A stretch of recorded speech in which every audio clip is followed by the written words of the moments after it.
suggested that.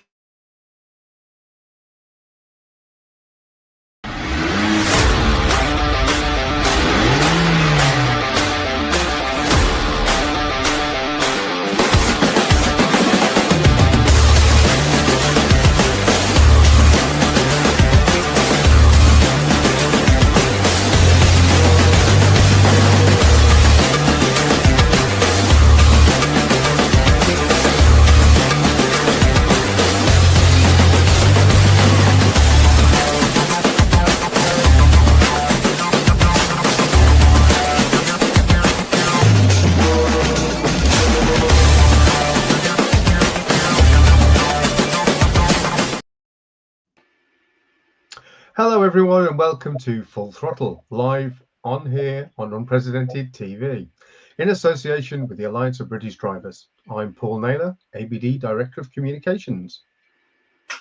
And I'm Brian Gregory, Policy Director for the ABD. We're here fighting the good fight for freedom on the roads and beyond. Tonight we're expanding the focus of Full Throttle to look at the big economic and political battles shaping our world. We are indeed. Our guest is Catherine McBride OBE. She's a top free market economist, trade and agricultural expert, former Trade and Agriculture Commission member, and was awarded her OBE for outstanding economic commentary. Catherine, it's great to have you on the show. Let's get stuck in. Hi, it's wonderful to be here.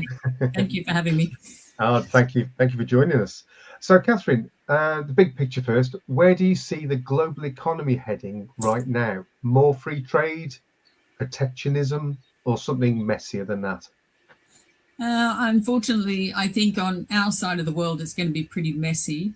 I don't know if you've been watching what's happening in China. It's pretty interesting that 80 different industries went with Keir Starmer to go and meet Xi Jinping and all of the people there. The first news I saw of it was AstraZeneca are going to build an £11 billion facility in China, which is, not the way I think Keir was hoping that the investment would be coming in the other direction. I don't think he realised. And Astra was going to build two things in the UK, which they cancelled. And moved. One of them was a vaccine lab. I think they're moving that to the States. So we could be missing out a lot. If China and the US start to rattle their cages, then we're the ones who could be losing out on that one. We unfortunately have a lot. We're in a much better position than most of the other EU countries. Yeah. And yet we shot ourselves in the foot and decided to kill the industry we have that virtually no other European country does have.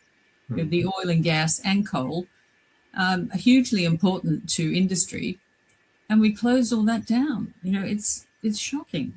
And to get onto cars for just a little bit, I'm not a car expert, but I do know quite a lot about trade.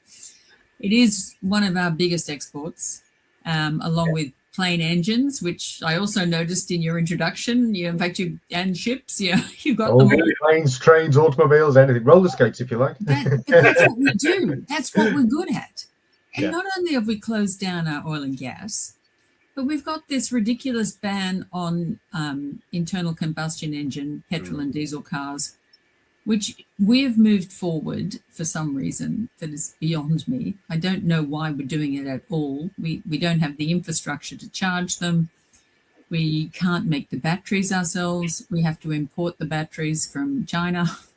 Yeah. And meanwhile, we perfected the ICE car. We make, you show all the Formula One cars in your intro. They all based in the UK. Yeah. It's something we're really good at. Now, the only good thing about our stupid, sorry, I'm pretty abusive about a lot of things. Government policy, you'll hear some words you probably didn't learn. No, it's fine. We won't beep anything. Okay. Well, don't be too shocked. But yeah, when we had a loophole. So luckily, car companies that make less than 5,000 cars a year will not have to comply with the with the EV mandate. And that's great because I think Aston Martin and a few like that will just scrape through. Yeah. But it also will encourage them to lower their production. So in a world where people are getting richer, and with the trade agreement with India, where they could potentially sell more cars to Indian millionaires and billionaires, they won't be able to grow, because if they do grow, they're going to get hit by this EV mandate. So we've done some really silly things. And then a lot of people think the EU has pushed back its EV mandate, but it hasn't really. It's pushed it back from 35 to 40. So by 2040, they want all ICE cars gone. It'll all be EV.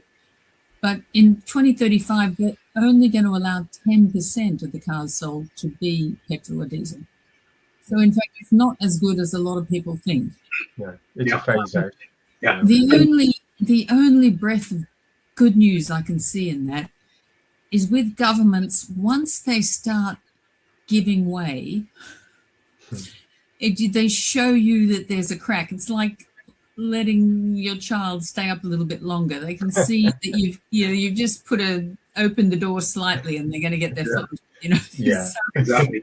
And then they progressively drive the wedge further and further in. yes, Yeah. and I think that car companies are such an important industry in the EU, especially in Germany, which is still the engine of the EU. That now that they can see that there is a little bit of leeway, they're going to keep pushing. Yeah, The Absolutely. weird thing is, so maybe by 2040, it'll be the other way around. Only 10% of cars will have to be EVs, and all the rest Yes. will be LTV. Yeah, that would be a more logical approach, actually, Catherine. Would be a lot more logical, because the reason they're doing this is they're claiming this is to protect the EU industry. And you're going, no, the only way you protect the EU industry is to actually ban EVs. Because you've discovered that China can make them so much more competitively than you can, because their market, their demand is so much more. It's not actually magic. No, it's not. As you say, it's not rocket science. It's more common sense. But that seems to be a rather rare commodity in political circles at the moment. Well, it is. It's shocking, but most of our politicians have never actually studied. They've never worked in a business. They've never run a business. Yeah. And if they have studied any economics, they've studied macroeconomics, which they feel is so much more important. But when you're running a country, in most cases, you really need to know about microeconomics. And a lot of that is common sense. We'll all know people who may have 1 O-level, but they run a very effective corner store. Because they know that the idea is you buy it for less, you sell it for more. You don't have to be doing government bonds to work that out. Yeah, absolutely. What was it? Napoleon said we're a nation of shopkeepers. Well, he missed that small businesses, but basically, shopkeepers and small businesses, and those are what really drive innovation and growth. And those are the very industries that this government, because of its crazy net zero policies, they're being driven into the ground. And the logic just escaped me, having spent 30 years in the chemical industry, having done a degree in chemistry. Oh, wow. So I cannot understand the logic, because from the very start, everybody's talking about man-made carbon dioxide emissions, but they're only about 3.5% of the total. The rest natural. We can't control them. So what's the point of trying to control 3.5%? Because you're not going to make any material difference. Oh, it's completely. I'm on the same plane. I started studying science and was doing chemistry, mathematics, and I did some chemical engineering as well. Yeah. Then I swapped to economics and did a full science degree in economics in Sydney. It's not an arts degree, but it shocks me when I talk to people here of how little they understand the basic chemistry that runs our economy. They do not understand that oil is just not about petrol. Well, no, absolutely. There's about 6,000 essential products that absolutely drive our society forward. That if we don't refine and use hydrocarbons, they won't be available. Antibiotics, medical plastics in all of the things in our homes, in our cars, everywhere else, those will no longer be available. Yeah, no, exactly. It's frightening. Yeah. And it's also from gas. You know, the way we absolutely. make fertilizer. Most people don't understand that the reason we didn't all starve to death, as Paul Ehrlich and people in the 70s thought we would have all died out by 2000, is because we improved our crop production. Yeah. In my long life of trading commodities, I've done a lot of trading agricultural commodities. Yeah. And I can tell you that they, instead of getting more and more expensive and running out by the year 2000, they had never been cheaper. There was the glut of everything, even oil. You know? Absolutely. And that's the problem with people who extrapolate and convince government departments. They draw a nice line going up into the stratosphere. It's all going to be doomed, without realizing that, no, that's not how it works. People change. They look at that and go, oh, well, I can see a profit in that if I can find something that stops that happening. And of course they do. And then it doesn't happen. No, it's very strange. But I mean, if we can come back to the financials of this, it's just been admitted by NESO, I think it was, that NetZero is going to cost about $4.5 trillion, and that's between now and 2050. That's not the biggest estimate. I've said the biggest one's from McKinsey, and they reckon it's going to cost 15 trillion. Oh, really? I haven't seen that. There's a McKinsey study that a while ago that said that, and that means like $500 billion a year for 30 years. Well, $500 billion is a sixth of our GDP, give or take. So that means everybody's going to be 16% worse off if you spread that cost across the whole country. That's just an absurd amount of money to splaff away when it's not going to make any material difference to the climate, but it will seriously crock our economy. 100%. There's an IEA paper came out written by a guy called Dave Turver, who I know quite well. Yes. We've had Dave on the program. Okay, good. So he's not quite as high as 15, but he does make a very good case for how NESO have completely, they're using the very best case for all of their costs. Yes. And even now we know that all of those costs are completely wrong. Yes. So he's at the 7 or 8. Yes. And it is, and if the banks are right, and unfortunately they're probably right because that's their living. They're there to make money. They're there to exactly look for how much this is going to cost. We can't do it. The only good news about it getting to that cost is it's just too expensive. We can't do it. But you only have to look at what's happening with HS2. I mean, that has just shot up in cost, and it's still nowhere near complete. And I expect the cost to rise even further. That should have been mothballed years ago. And I used to work at the IEA, and they wrote a very good paper on that. Way back, I'm going to say before 2016, maybe. When HS2 was really just a figment of Adonis's imagination, and and the analyst was already working out that it was about 100 billion. He was looking at it going, there's no way they're building this for the amount they say. And it's the weird thing is, by starting from London to Birmingham, they've actually fixed the bit that wasn't broken. Exactly, yeah. And exactly. So we're not only spending a lot of money, we're spending a lot of money to get to Birmingham about 10 minutes quicker. Yeah. And in fact, life has moved on from when Lord Adonis sort of came up with this. Because right now, when I take a train to Birmingham or Manchester or whatever, I've got a plug, I've got the internet, I always ask for a table. I can work as happily with my noise cancelling headphones on if there's someone in the room who's playing the music or something, ringing their wife to say they'll be late, whatever it is. I can work very effectively on a train. Yes. And I think when they started this project, it was in the days when you probably couldn't do that. So they did want to get there quicker. If you really wanted to make this a useful line, they probably should have started in Glasgow and come down. Yes, and connected everything, and then eventually not gone into Euston, come into St Pancras and gone on to Paris. I mean, they could have actually done something that people might have gone, that's a good idea. Let's go from Yeah. from But Paris to Edinburgh. Why not? Or Glasgow or something, Equally, if they hived off about half of the intended spend and put that into improving the quality of our motorways and increasing the coverage of motorways, because still 80 to 90% of the goods and services, the physical goods and services, are transported by road. Rail is a relatively small freight and passenger carrier in terms of vehicle miles. And when we're actually starving investment of the motorways, we're trying to put in these crazy smart motorways, which are extremely dangerous, as statistics have proved, even though the government's tried to hide that. We would be better spending it on a control program of the existing rail network and improving our motorways and our major A roads. Yeah.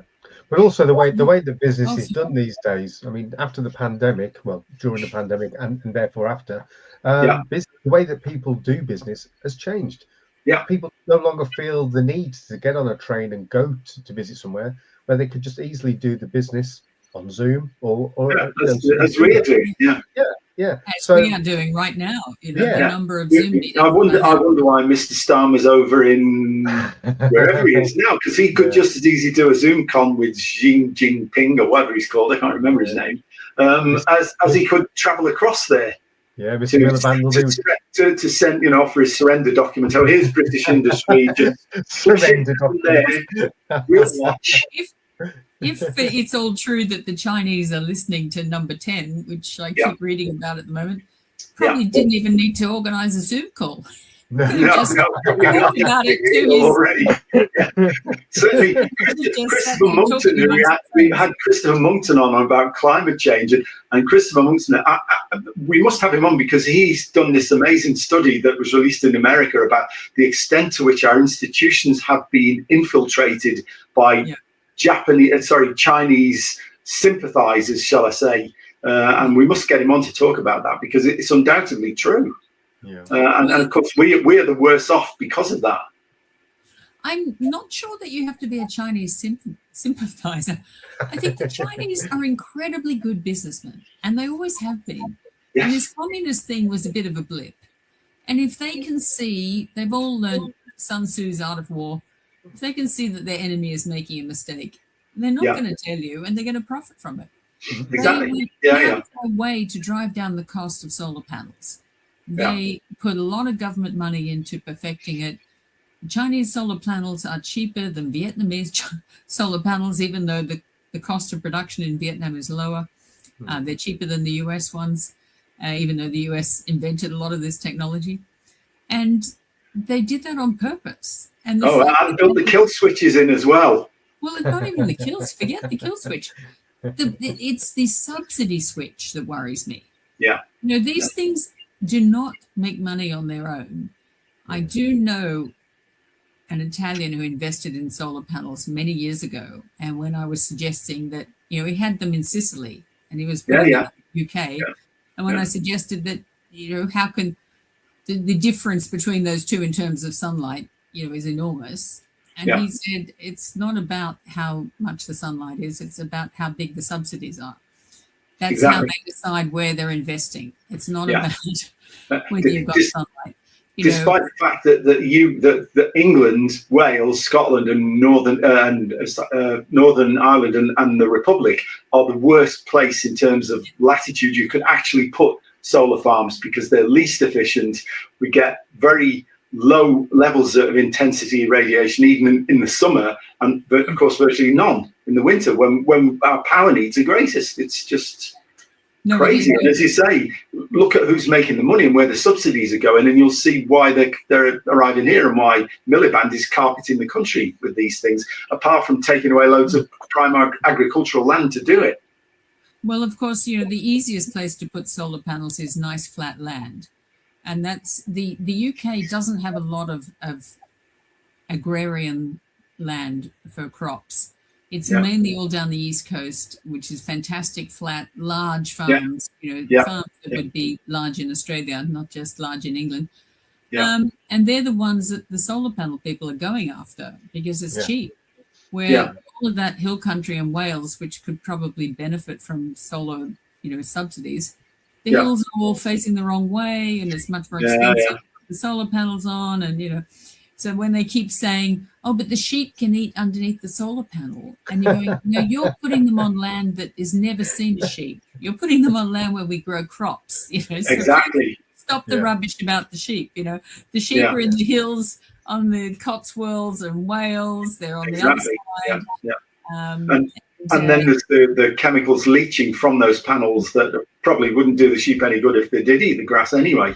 Well, I think they don't leach. I'm hoping they don't leach much in England. I don't think we get a lot of hailstorms, which they do get in Australia and desert places. And the US as well. There was a video showing what had happened. I think it was Texas or somewhere, and it literally the hailstorm had destroyed the entire. Every single panel was shattered. And then that's a huge cleanup job. It's a massive cleanup job, but we do. If you see the last few storms that have come across, a lot of trees come down. So if there are trees anywhere near the solar panels, which is probably another reason why they like the look of big flat fields that used to have tractors on them and there's no trees. That's probably why they like that. They don't have to worry too much about tree branches. Well, tractors need fuel, cars need fuel. One thing that we wanted to ask Catherine was fuel duty hikes. They keep coming. How badly are these squeezing drivers, and what's the sensible fix?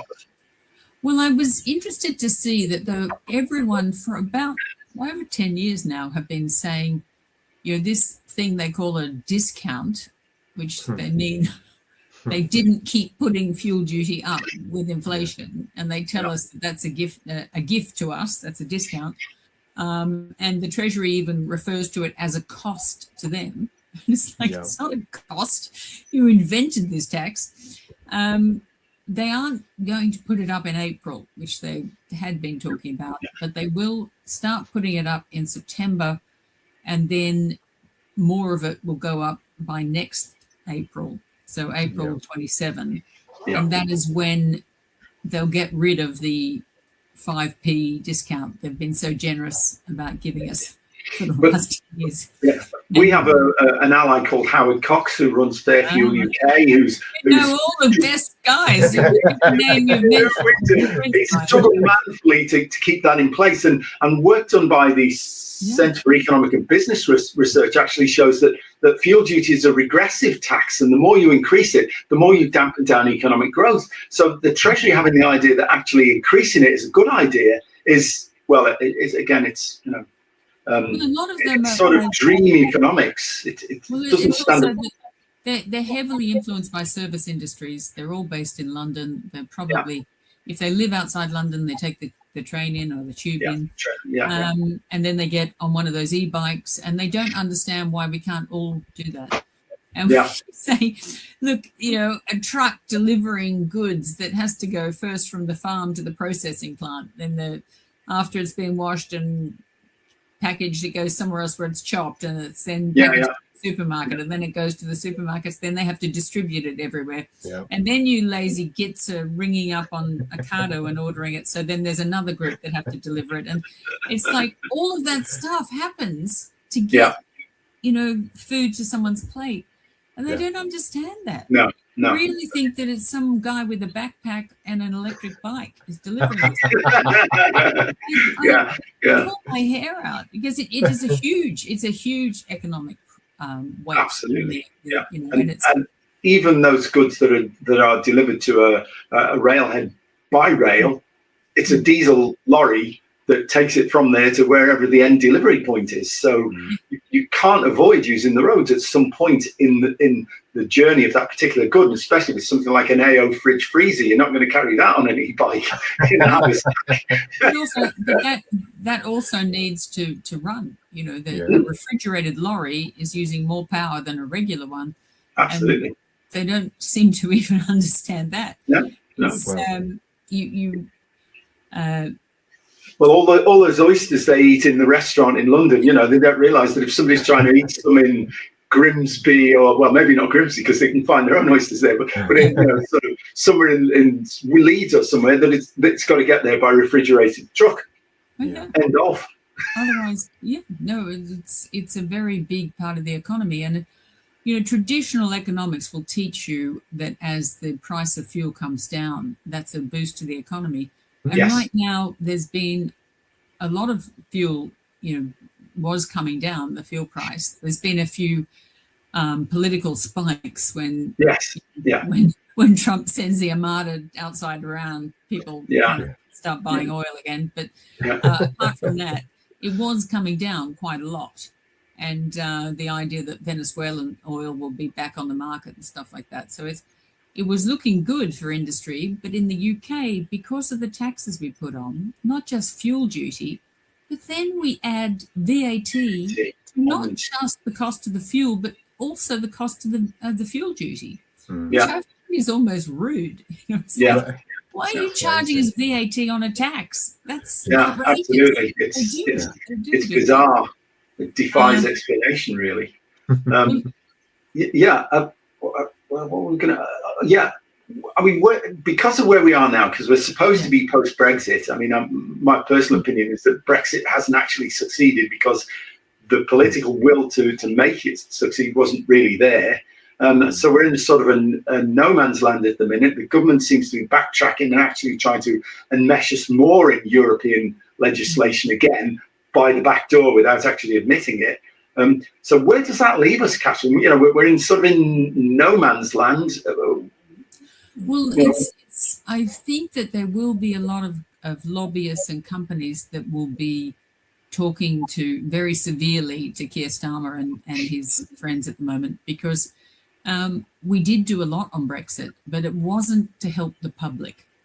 So a lot of civil servants, a lot of MPs, a lot of Conservative MPs wanted to give the appearance that we are still just like Europe. But a lot of companies, almost on day one, through what we call a statutory instrument, they changed a lot of the rules.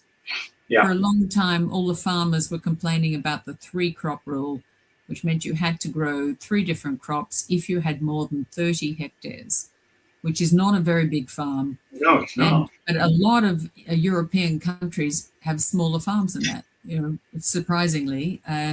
So that a lot of the Eastern Bloc countries were not affected. But the UK had the biggest farms in Europe. So it hit pretty much all of our farms, had more than 30 hectares. And a 30-hectare farm is not a big farm, but they're suddenly having to grow 3 crops.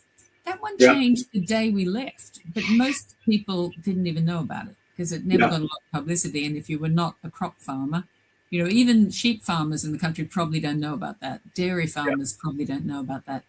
So if you weren't one of the 100 or so people with large farms growing crops, you probably didn't know. In the city, we used to have a thing called off-market trading. If you're running a big hedge fund, you can't actually go into the market to sell down something you own because you own too much of it and you collapse the market.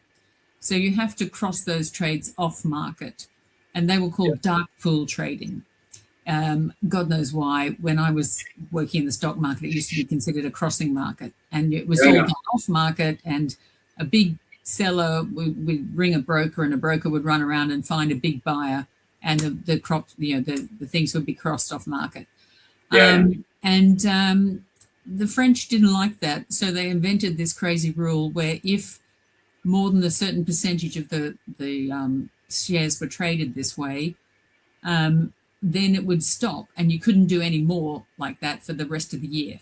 So if more than 4% of the market cap of some, now if it's a popular stock and a lot of people are piling in, big investment pension funds, investment funds, hedge funds are getting in, then you were getting a lot of these trades, and suddenly the UK had to stop. And it hit the FTSE almost the minute they bought it in. It was the dumbest thing I've ever seen. Within the first quarter, it was done on a quarterly, how much you've traded. The FTSE got hit, or 80% of the FTSE shares were all suddenly unable to trade off market. And then it hit the Scandinavian ones as well, because they had quite big off-market trades. And it never worried the French or the Germans or any of those people. It was an EU rule designed to hurt the City of London. Now, that was also changed on day one for UK stocks And by the time the transition had finished, the transition period, they changed it for all stocks that were traded in London. Didn't have to worry about this silly rule. And there's a lot of that minutiae that was changed. And if we really went back into the EU, we'd have to go back again and put all those dumb rules back in. Back in again. Why the government is being very, very dodgy by saying, oh, we're just going to join a customs union, or we're just going to follow their rules without actually joining. So that means we're not going to change all of the rules that the big companies don't like, but we will follow this other stuff, which is really hurting the man in the street. Yeah. So the man in the street should have benefited a lot from Brexit when we started doing trade deals with countries like Australia and New Zealand. Australian beef is now about 80% or 100% cheaper than Irish beef. And 30% of all the beef that's consumed in the UK comes from Ireland. Now, we have a trade deal with Australia. Why are we not importing Australian beef? There are two reasons for this. One is that we still have a limited quantity that we can bring in tariff-free, because they're only gradually allowing us to buy more Australian beef, and it will take 15 years from the trade deal coming into effect in 2023 before we'll be able to buy as much Australian beef as we can now presently buy from Ireland. Yeah. And that's assuming there's no change, you know, the population doesn't increase or whatever. So and also our supply chains are really controlled by EU companies. So the Irish own more than 50% of all of the abattoirs in the UK and what they call the meat processors. They're really abattoirs. So that they are controlling it, and it's good for them if we have the same rules as the EU, because then it's really easy for them to manipulate the market. Yeah, and just...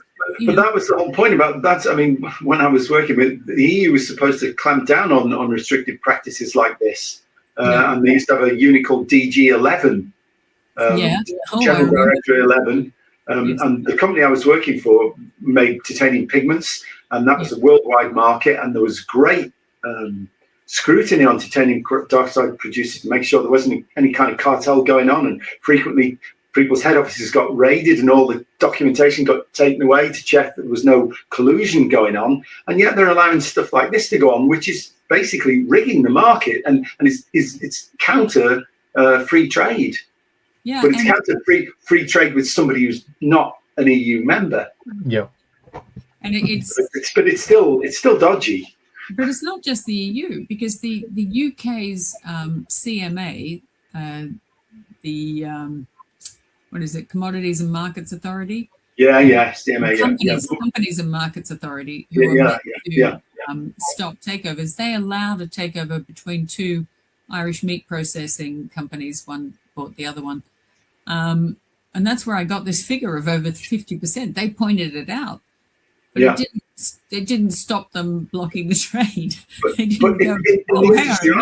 No producer could have more than a third of the total world market, because that was considered to be a monopolistic position. I was going to say that should be for the Monopolies and Mergers Commission, surely. Absolutely, yeah. Well, companies, Anyway, yes. So it seems very weird the way the EU operates. And it is a shame, because we could have done a lot of good from Brexit and for the population. And instead, it's really the only people who've got any benefits have been large companies that were lobbying the government saying, here's a rule we want to change now. And the government usually did it. And for that general population who benefit more from imports that are cheaper than the ones we're getting from the EU, they got sort of locked out. No one wanted that. So, and meanwhile, when we did trade deals, like New Zealand dropped all of its tariffs, and it never had any quotas on UK goods. They dropped them all immediately. The moment that deal was signed, they were all gone.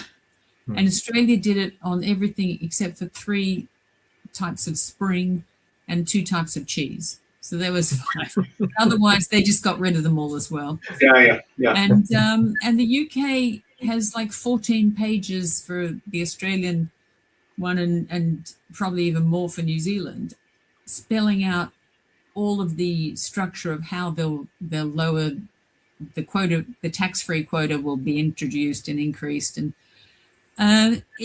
you just look at it and think that's ridiculous. This is a contract, but instead of, and then you'll read in the Daily Mail and wherever they like the National Farmers Union, people will say, "Oh, it was a really unfair trade deal." And you go, if you read it, you'll understand it was an unfair trade deal, but the people it was unfair to were the people in New Zealand.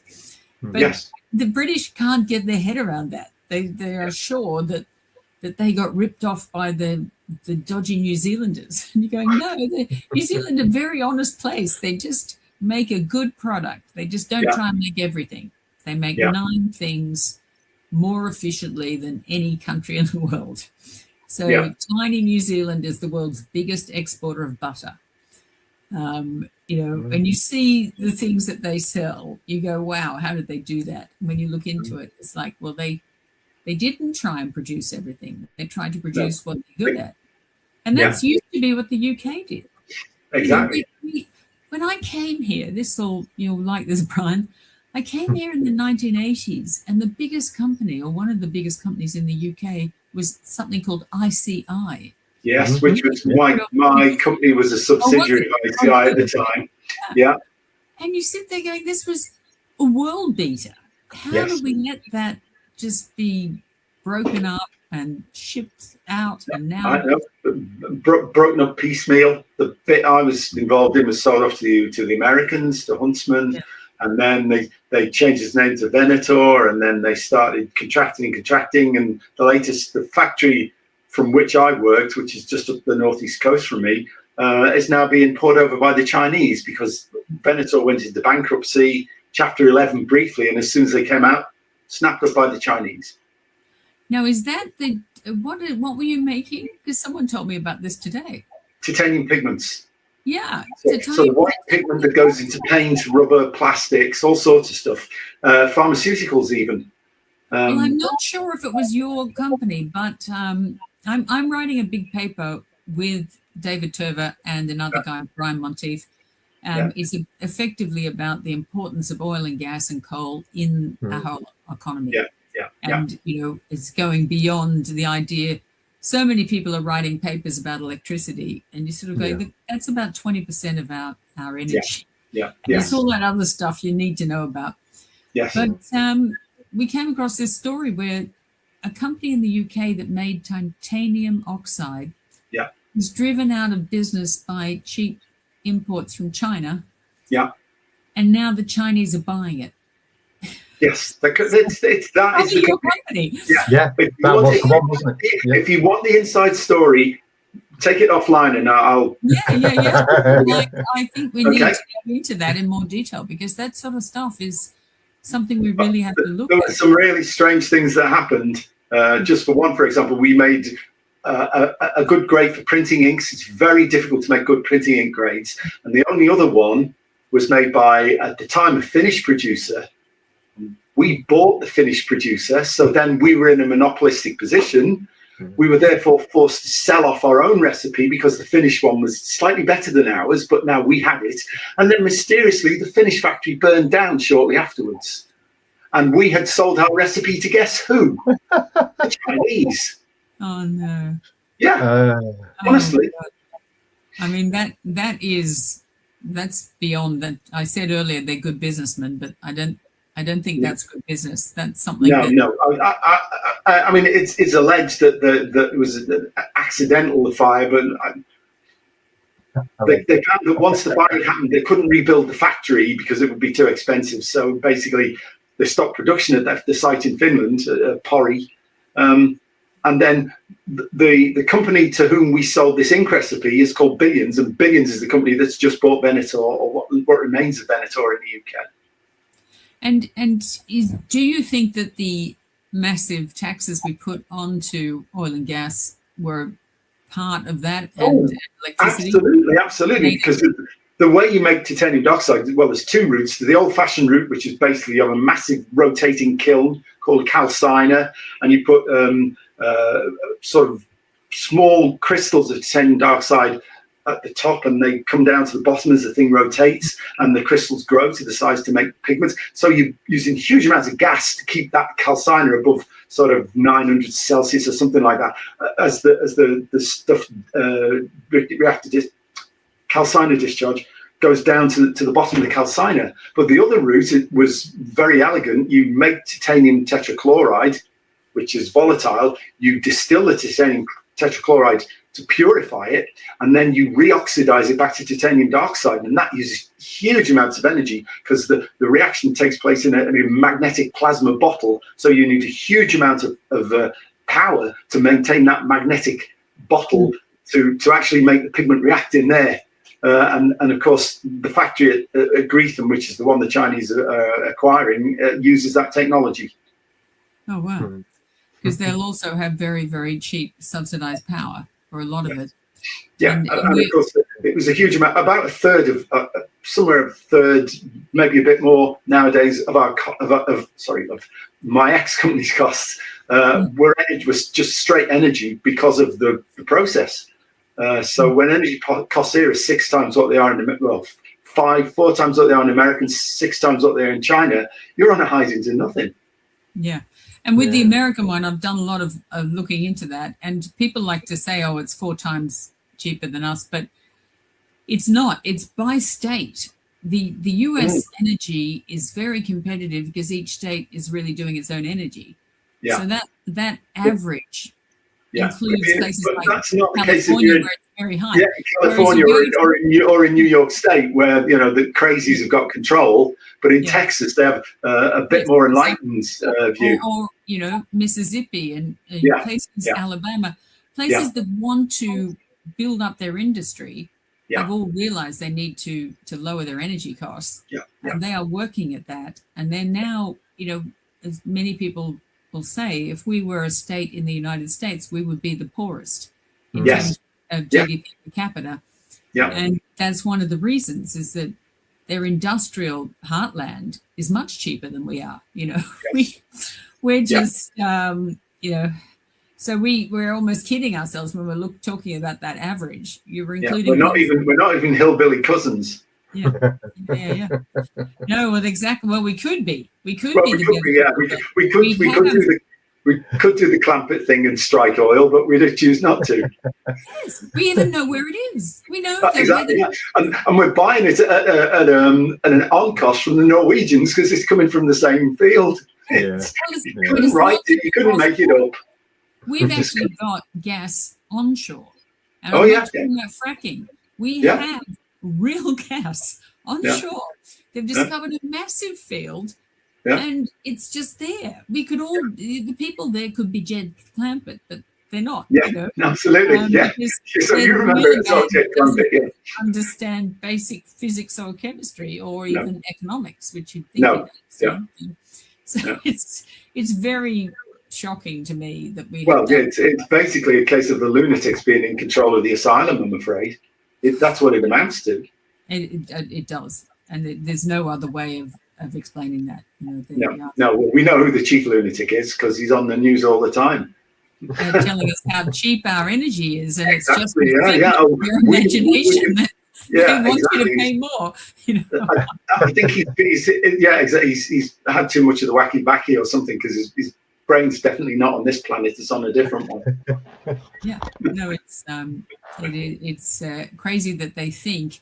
They believe very much in that sort of communist ideal, or maybe it was actually Goebbels who said you just keep telling the same lie. And exactly. Die Lüge, as the Germans call it. You just say a bigger lie and keep saying it over and over again. People believe it. That your energy bill is cheaper. It's £300 cheaper. Oh no, it's not. Exactly. Yeah, it just defies explanation, really. And of course, so many people now are calling him out on energy costs, as you say. Catherine Porter, David Turver, Ben Pyle, Andrew Montford from NetZero Watch. All these people are basically saying, "You're telling us fibs," you know, and he just sticks to this same ideological mantra. I think that it's not just them. It is not just those sort of guys that are all fantastic and they're experts in their field, but the man in the street is noticing. Oh, yes. The single mother in East London is noticing. Yeah. There's a whole lot of people who would have maybe voted Labour are sitting there looking at their electricity bills, going, "Hang on a minute, this isn't cheaper. This is more expensive, and this is getting more expensive again and again and again." Yeah, and the further we go into renewables territory, the more expensive it gets because of all the connections that you have to make to bring the power from where the renewables are generating it. And then there's the hydrocarbon footprint of the infrastructure that you have to put, the windmills, the turbines, all the rest of it, all of which came from hydrocarbons in the first place and couldn't be made without hydrocarbons. And then those are transferring the power, except when the sun's not shining and the wind's not blowing, which is mainly in the winter when we need it most. And then we have to keep conventional backup as a backup for when the Dunkelflaute, as the Germans call it, as those periods arise. So wouldn't it be better to just get rid of all the renewable stuff and run our efficient, dispatchable, reliable nuclear combined cycle gas turbine technology efficiently and bring down the costs? Yes, and use our own gas to do it. And exactly. And all of those new wells that we keep finding. It is something that I've, in researching this paper, I started looking into why newspaper reports keep talking about the Cambo site being controversial. And you realize that there's big activist groups that are well funded that have been just pushing this narrative in the press, and people believe it's controversial. And when you look into it, it's not controversial at all. It's just that they want it to be controversial. Yes. And one of these groups that has taken the government to court and slowed down the production of oil and gas to a point where our whole gas pipes don't have enough. The infrastructure they're going to be in trouble. Yeah. And this group is incredibly well funded. They have 43 employees on their website. I was counting it the other day. Yeah. It's sort of going that I know really well-known think tanks in London working in Westminster, the IEA, the Taxpayers Alliance, the CBS. They don't have anywhere near that number of employees. No. You think, how can this tiny activist group have so many people working for them? Who's paying the bills? How are they taking the government to court? When the government has given permission for an oil well to be produced, why can some activist group going, "Oh no, this isn't any good, I'm taking you to court"? It's kind of what's the point of the permission process? No. But what I think should happen is that we should find out who's funding them, and it wouldn't surprise me if there's a few US billionaires with very sort of left-wing, if left-wing means anything nowadays, because I think far left and far right are somewhere up there in the totalitarian area, and the Overton window now is libertarian totalitarian, and it's these millionaires with strange worldviews who want to impose a world order from them down to the plebs, and that's probably where the 43 people are being funded from. So I think there should be some kind of a legal investigation into that, and then expose just who these people are that are funding these groups. Well, and also there's the element which we've already talked about with your former factory, your former employer. Yeah. Are they going to then, after they've run these businesses out of town, are they going to buy up the assets cheaply? Are they going to end up controlling all the energy because they've managed to hoodwink our hapless politicians into thinking that this should be kept in the ground? I really wonder, what is their game plan? why would they want to do this? Or do they own the wind farms? They're making a fortune from subsidies. Or do they own the oil and gas in the US and they want us to keep buying that? They don't want us to have our own. But it's a death sentence for industry in this country, Catherine. It's just spiraling down the plug hole as we watch. It's not just that, but that it is that, and I'm writing a whole paper about it. But there's also a geopolitical element, because Trump has been very firm. The best way to get Russia to stop invading the Ukraine is to lower the oil and gas price. And invading Venezuela actually did a lot of that, which I don't think people were thinking about. Though invading Iran might push that back up again. But the fact that the UK is sitting on oil and gas that it could be selling to Germany right now and could have started from 2022. We could have, instead of putting this windfall tax on, which the Conservatives did, and it's one of the worst things anyone has ever done. And I will never forgive Rishi Sunak for doing that. He's a total idiot in my lunatic opinion. And he, at a time when the world desperately needed more gas, he decided to make it more expensive to make gas in the UK, claiming it was a windfall. And you're going, well, sorry, an invasion of a country is not a windfall. No, absolutely that is not. a time when you should be actually going to all the oil and gas people and saying, you will pump more right now. Yeah, exactly. Turn the whistle. Yeah. If it doesn't work for your, program of whatever works, we want more. In the same way that during the Second World War, they did go to companies that used to make, cars, and they suddenly said, you are now making tanks. Get on with it. Work it out. And so it's kind of, and same with during COVID, the perfume makers were suddenly making hand wash. Or, exactly. The government can do it. And why they decided at a time when we needed more oil and gas to close that down, I will never understand. Yeah. And of course, the level of windfall tax now can be above 100%. Apparently, that basically it's not in the interests of the companies extracting oil and gas to take anything out, because they actually end up paying money to the government for product that they're not going to sell to anyone. That's just crazy. Yeah, no, it is. And also most of them are large multinationals. Yes. People say to me, "Oh, well, it's BP and Shell. They don't matter," and you're going, no, they own oil wells all over the world, and they can bring out the oil of any other site and not pay this tax, because this tax is only on their North Sea production. It's not a tax on all of their income. It's their tax on North Sea. So, of course, they're going to leave. They're not going to bother. Why? Yeah. It's not funny. To run an oil rig is an expensive process. You're not going to go, oh, yeah, we'll just keep pumping away. Exactly. It flies in the face of economic sense, as you say, and so they react accordingly.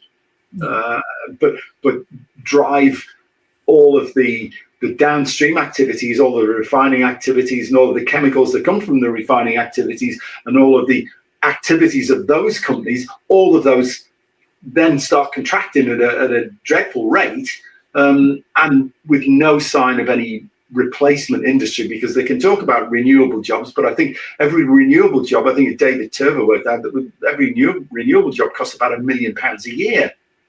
Crazy numbers, and so you're not going to make a lot of jobs at those sort of costs. But also, they're not really. Some of them are not permanent jobs, so they build there's a lot of work in building a turbine or putting in a wind farm, but also they're including in the renewable jobs is turning putting as a smart meter into your electricity system. So that's considered a green job.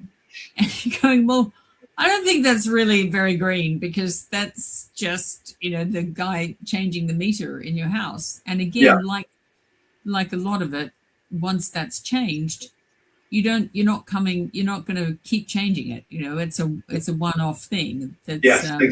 Yeah. And it's not an ongoing. So it's not really green. most of the green jobs are in China, making either the solar panels or the steel, which we are using to make the what do you call it? The arm of the turbine, and also the mechanism in it. I love watching them making them. The fast forward on the internet, the pouring of the cement that goes into. Yeah, exactly. Luckily, the UK still makes about 60% of the cement it uses, so that we are still making that. But we've got one thing we haven't touched on, which is we could do before this ends. Now Paul's back. Can I just apologise? I don't know what happened there. My webcam just suddenly switched off. I've been trying to get it back. It came back as just a wall. So you were talking to the wall. I'm back. I'm back. So anyway. Welcome. Now, I was impressed. You were really looking very studious when then I realised, no, he's actually not there. But, sorry, Catherine, you were going to say the one last thing. Well, yes, in terms of the cost of electricity, the government is planning to rejoin the EU's ETS scheme, which is when you have to buy emissions allowances. So all companies at the end of the year have to submit their allowances for the CO2 they've produced. And they have to buy these on the market unless they're an energy intensive industry, and then they get them free, which is another issue. We won't go there. But our government decided, because we are not very industrial, we've always had a much cheaper ETS than the EU. So when we left, we set up our own ETS, and our ETS price was much lower than the EU's price. And part of that deal was because we also had a thing called the CPS, which is the carbon, what is it, the CPS? Carbon protection support or something like that. Right. And so that added another sort of £8 per megawatt or whatever. So between the two of them, our costs were already about the same as the EU's.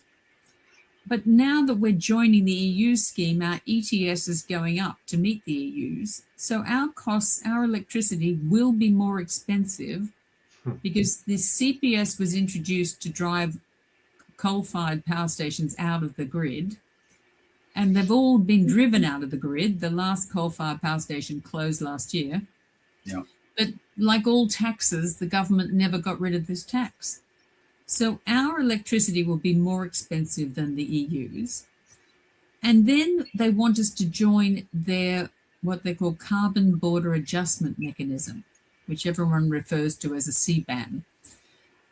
But it's only being charged at the moment on 6 goods, and they are not really important to the UK production cycle. One of them is iron and steel. Now, we all know what a debacle that's been. We've only got 2 blast furnaces left. And they're only still going because the UK government's spending about £7 million a day to keep them going. Propping it up, If you want to work out the cost per job, that's enormous. And aluminium, we stopped producing aluminium many years ago because of their emissions. We only have 1 aluminium smelter left, but it's in Scotland and it runs on hydropower. So it in fact has 0 emissions. So that doesn't need protection from the EU CBAM. Then they've also got, they're putting a CBAM on hydrogen.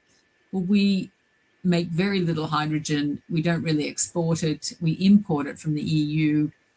We are building quite a few facilities to make hydrogen in the UK. I don't know if they're ever going to come to fruition, but there are plans to do that. So we don't need protection on that. Fertilizer, the same deal. It'd be nice if we made our own fertilizer. Then I'd welcome a CBAM to protect our fertilizer industry. But as that also went out the window when we put all these extra costs on oil and gas, you go through the list, and it just makes no sense that we would join that now.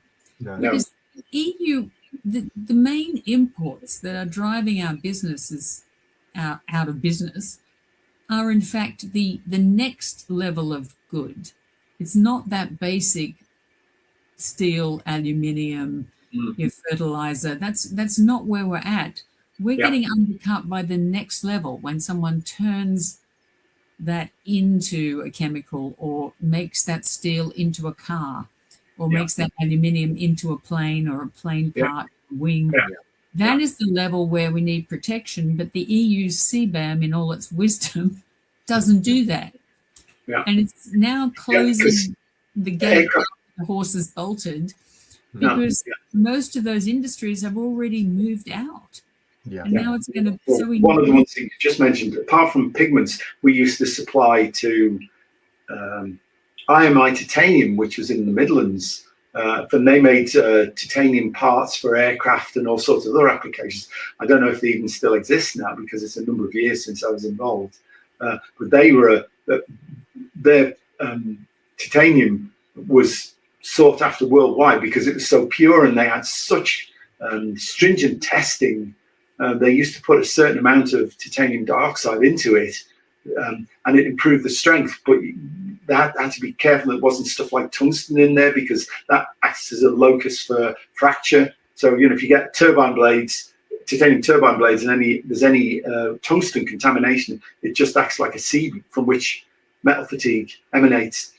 So we had to jump through big hoops to make sure that the pigment we provided was very, very pure, had no contamination from tungsten and other transition metals. So they would be a prime example where it's an industry that supplies the world because it supplies Pratt & Whitney, Rolls-Royce, all these other guys. But I don't know where that would fit into the CBAM structure. It should be a protected industry because it's strategic, really. Yeah, no, well, that's, and we were, the Conservatives did propose putting our own CBAM in place. And though it wouldn't have protected that was going to protect ceramics and glass, which are two things that the UK is very good at making. Yes. And they use a huge amount of energy. So that would have maybe been fair to put a tax on imports from China of ceramics and glass. Yes. But now we're joining the EU's one. That's not going to be protected. Instead, we're going to protect Germany's aluminium producing and Germany's steel production, even though Germany does not have any bauxite. So it has no axe to grind in aluminium production, and it has no iron ore either. It's like, why is Germany making the aluminium and the steel for Europe when it's getting the iron ore from Sweden and the bauxite from Australia or Africa? It's ridiculous. And because the Krupp or whoever it is has been there for eons since before the First World War, and they want to keep it there. Yeah, but then now they don't even have energy either. It used to maybe make sense when they had a lot of Russian gas, but they don't even have that. So they're burning lignite to get power, and they're importing the raw materials. So, I mean, in a lot of things, the heavier raw material was the power. So Wales used to be the world's supplier of copper. And as you say, really fine copper, even though it had no copper ore, but it needed a huge amount of coal to refine the copper. So they'd import the more valuable thing, which is the copper ore. Yeah. And you don't import the cheaper thing you're going to use a hell of a lot of, which is the coal. So that, and instead we managed to lose that as well, I know. There's one coal mine left in the UK and it's making anthracite, which is very pure, clean burning, high temperature coal, which is great. So we've still got something. But you think, wow, to go from being the world's major producer of copper, which is the most important thing right now. Yes, absolutely. Everyone likes talking about, we'll do AI and data centers, it'll all be wonderful. And you're going, well, no, you won't, because you won't have any electricity. And B, you won't even have the copper wire. And I think silver as well is another element which is used in, and that also we don't have any control over. Yeah. And speaking of tungsten, I hear that the UK has a lot of tungsten, but still in the ground. It's where we like to keep it. We keep our treasure. We're buried treasure kind of people. That's what we are. Yeah. We're just like pirates. The pirates of Europe. Fantastic. Yeah. It's very shocking. Well, Catherine, it's been brilliant having you on. We've got so much to talk about. I think we're going to have to get you on again at some point. Yeah, absolutely. I'd happily come back. It's just like talking to old friends. Hopefully, I'll stay for the whole show next time. You just don't know. Who knows? You never know. No unscripted sort of departures and returns. Yeah. Okay, well, all right. Catherine, thanks so much. We will definitely invite you back because it's been really interesting. I'm sure we can continue digging into this with other quite insightful questions. I might pick your brains for this paper because I was going to say, we have literally written about your company. Okay. Please do come back to me. Yeah. And I'm sorry to say that what we've had to write about it, but it is terrifying that could happen. And anyhow. Very but that is the environment in which we're living. We're, as I said, we're seeing the slow motion collapse of our industrial base, and anybody who thinks that's a good idea is frankly out of their tree. Really, we need somebody at high level to take these people aside and tell them that they're mad, and then read them the Riot Act and say either fix this or depart. Yeah, well, they think that a dealing room runs without electricity. And you're going, no, the whole dealing room in every bank in London cannot afford to have even a second of blackout. Yeah. They would lose billions in that second. They would all have backup generators. I go down to South Africa once a year, and we've watched when their blackout started a few years ago. At first, everything closes, all the restaurants are closed, people are standing around on the street waiting for things to open again. And then they could go back inside. Now, 8 years later, you don't know, there's a flick of the light switch, and that means the generators kicked in and the electricity's gone off. Every business, every restaurant, every hotel. Backup diesel generator. Yes. We've gone back to the real power. No exactly. Hydrocarbons. Hydrocarbons. Yeah. And that's where it's at. And that will be an interesting graph, which we'll come back to in another episode, but basically it shows there are no high energy cost, highly profitable, high growth nations. All of the ones with the highest energy costs at the bottom of the pile, and the ones with low energy costs are the ones that have high growth rates, high employment, and are prospering. Yeah. But I tell you, if Ed keeps going on this way, every bank in the City of London will have a backup diesel generator. Yeah. Everyone. Probably one on every floor. Yeah. Well, but I think if he achieves his aspiration, we'll all be going back to wearing skins and living in caves. Or we'll all be going to live in Dubai. Yeah, It's the weirdest thing possible. Which is where my son lives at the moment. So there you go. Okay. We can leave it there, Energy, it's probably scouting for property for you, Paul. Yeah, that's what it is. He's scouting. Yeah. Catherine, thank you ever so much, and we'll speak to you again. Thanks, Catherine. Absolutely. We will see you again soon. Cheers. Thank you. Bye. Bye-bye. Bye. Bye.